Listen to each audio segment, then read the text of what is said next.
this tutorial, I'm going to show you how to make this New Year, New Crafts cross stitch.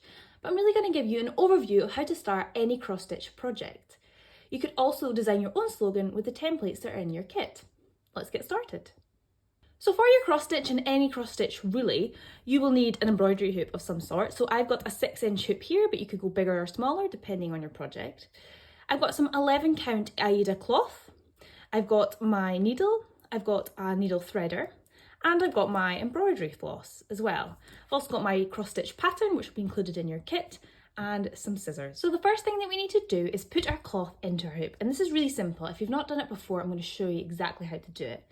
But before we do that, let's just fold our cloth in half, give it a nice crease, and then in half again. Now this is so that we know where our central point is, and that's where we'll start our cross stitch. So to pop it in the hoop, what you need to do is unscrew the wee screw on the embroidery hoop, pop out that central hoop, and then if you lay your cloth on top of that hoop, now you want to make sure it's fairly centred and that the grid lines are straight. There we go. And then we're going to pop our other hoop straight over the top.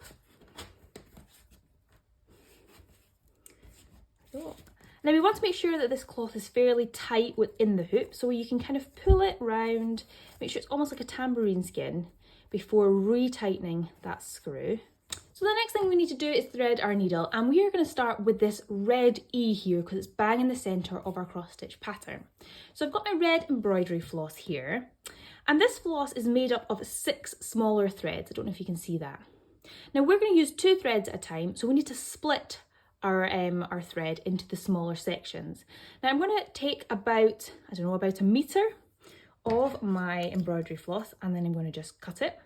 Now you don't want it too long. The temptation is to make it really long, but as you're kind of stitching, it'll knot a lot more if it's really long. So don't do it too long. About a metre is absolutely fine. And then I'm going to go to one of the ends, and I'm going to take 2 of the threads. There we go. There's 2. And I'm going to slowly, don't do this fast or again it's going to knot. I'm going to split my threads into 2 and 4. There we go. That's our 2 threads, and we're going to stitch with 2 threads at all times. So I'm going to tie a wee knot in the end, just wrapping it around my finger, pop the wee end through. So now we can go ahead and thread our needle. So the best way to thread our needle with a needle threader is to thread the wire piece of the needle threader through the eye of the needle, like that. Then you take your thread and put that through the needle threader, like that. And then if you pull your needle threader back through, it brings your thread through for you, which is great. So this is your best friend when you're doing cross stitch or embroidery. There we are. Pull it down a wee bit so you've got enough that it's not going to slip out. And that is you ready to start your first couple of stitches. On your pattern, all of the coloured squares are a cross that you are going to stitch. The non-coloured squares, they relate to the little squares on your fabric. Now you might be able to see that there's kind of like 4 dots and it goes round a square. And that is, if you're needing to like count along one of the squares, you would count one of them and go on to your next letter. So everything kind of correlates to each other. So remember that, it's really simple, just a bit of counting. As a rule on this pattern here, there is 1 column between each letter, 1 full column that there is no stitching on, and 4 rows between each row of words. So you 1, 2, 3, 4, and then you'll be on to your next word. But just really keep counting, keep looking, and you'll be absolutely grand. So I am going to start in the middle. I can kind of still see where my middle point is from my cross that we did earlier. And I'm going to start in the middle of this E. So I'm going to start here, and I'm going to put that bang on the middle point of my fabric. So pick up my needle, and I'm going to come up from the back. And around about there, I can see that's kind of the middle, maybe there. And I'm going to do 1 diagonal stitch.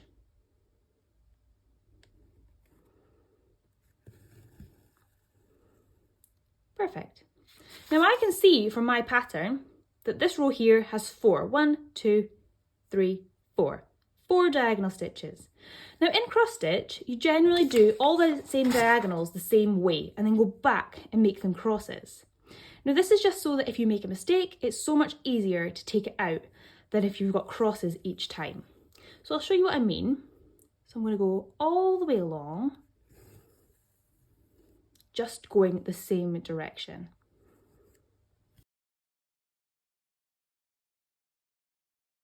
So that's me done 4, that's those 4 there. Now I can go back and make them crosses, and I'll do that just now, just so that you can see what I mean. But I prefer to do the whole letter all going one way, and then go back and cross them. But I'll show you just kind of how the crosses look just now. There we go.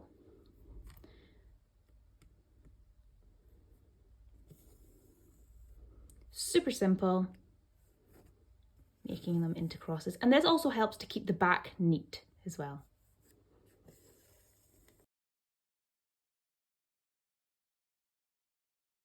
So you can carry on and do the rest of your E. I'm going to now go ahead and do all of my E one way and then go back and make it crosses. So I'll show you what I mean. And if you need to get anywhere, so obviously I'm back out here and I want to go back to this bit to finish off my E. What you can do is you can run your needle under your stitches at the back to bring you to wherever you need to be. So I'm going to go in a wee bit. That just keeps it neat as well. And then I think I'm going to go kind of down here and along here. So I would just carry on. And make sure that all your under stitches are always going the same way. So all my diagonals are going that way first. And again, that just helps to keep things nice and neat.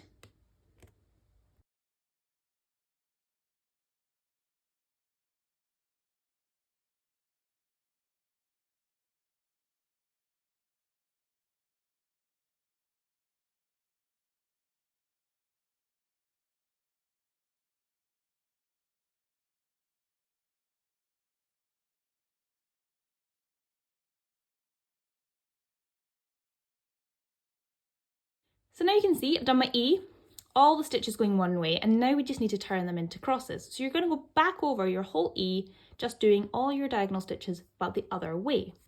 So if I start here, and you can see this makes it much thicker as well and more kind of pronounced.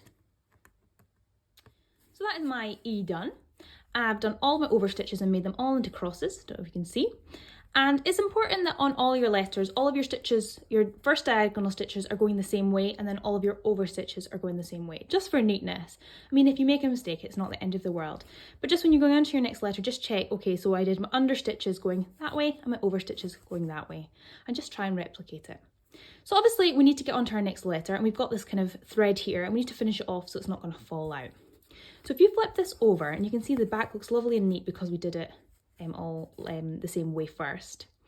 And then you're going to run your needle under a kind of row of stitches at the back, not coming through to the front at all, just running that under, you can see, and then if I pull it through and then go back down the other way under another row of stitches.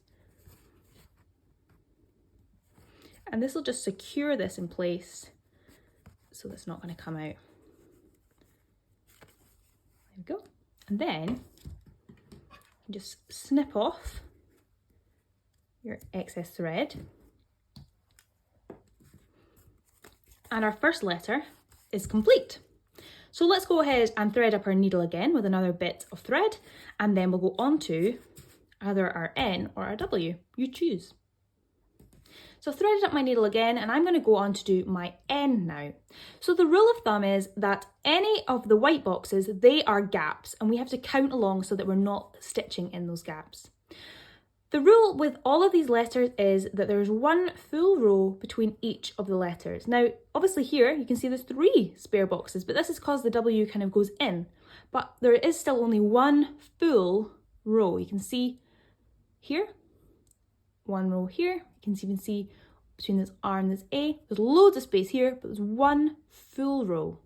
One full row, one full row, even though there's loads of space here, still only one full row. Does that make sense? So obviously I'm going to count along 1. So I'm going to leave this row here and I'm going to go in here and making sure I'm going the same way as I did before. I am going to start my N. So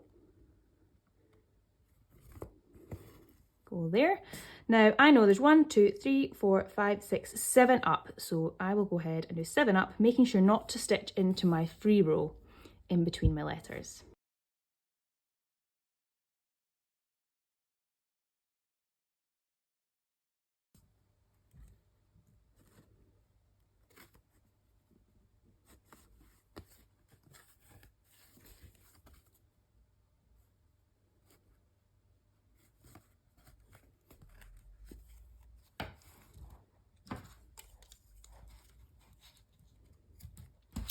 So I've done my first row, it's looking pretty good. And the next row I'm going to do is year, and that is in pink. So I threaded up my needle with pink. Again, I just got 2 strands of the pink. And a good way to kind of judge where your next row is starting is one, obviously, to count the rows. And there's always 4 rows between each word. So, you know, 1, 2, 3, 4, 1, 2, 3, 4, 1, 2, 3, 4, 1, 2, 3, 4. So the rule is 4, but obviously we need to get it in the right space. So I've noticed here that the E actually lines up really nicely with the N. So I think that's a good place to start. So I literally just need to count 1, 2, 3, 4. So on my N, so it's this bit here, 1, 2, 3, 4. And what I sometimes do is I put like my needle in and just wiggle it a little bit to make the hole slightly bigger, so I can see that that's where I'm starting. And then I know it's 1, 2, 3, 4, 5, 6, 7, 7 up. Let's just check. 1, 2, 3, 4.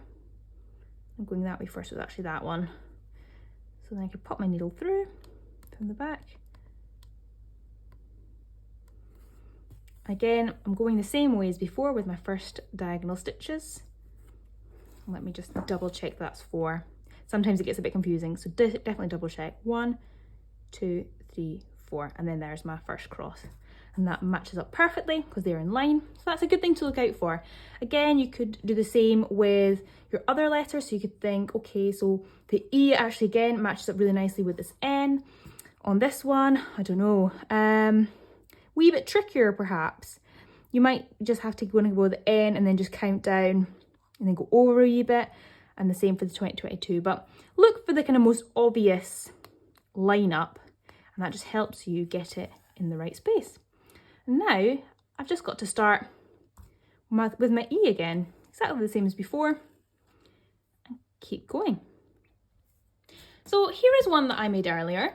You can see that I finished this off and I've added on my little kind of Memphis-y shapes round the side. Now, again, you can count the squares and that'll give you exactly what we have here, or you could just do it by eye if you want to and just kind of add them in randomly. If you're counting the shapes, there's no rules here, so you just have to kind of look, there's a much bigger gap there than there is here. Just keep in mind and keep counting and looking, and then you'll get your New Year, New Crafts cross stitch like this.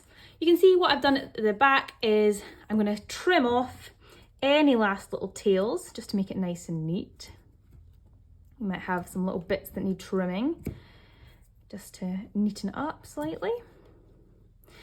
And then I've cut the rest of my Aida off just to kind of make the back a bit neater. I've centered my design first, so before you cut anything, make sure you're happy with how it looks. So I was happy that that was in the center. I moved it about a little bit until I was absolutely pleased, made it nice and tight, did my screw really, really tight, even used some pliers to get that screw right round. And then you can just trim off the edge. This shouldn't fray too much if you get it trimmed right down to the hoop. And then you are ready to put that on a wee shelf, hang it on the wall, and boast about all the new crafts you're going to do in 2022. Thank you so much for watching this tutorial. I hope you've enjoyed it. If you have, share your projects with us. We are at the Edinburgh Craft Club on Facebook and Instagram.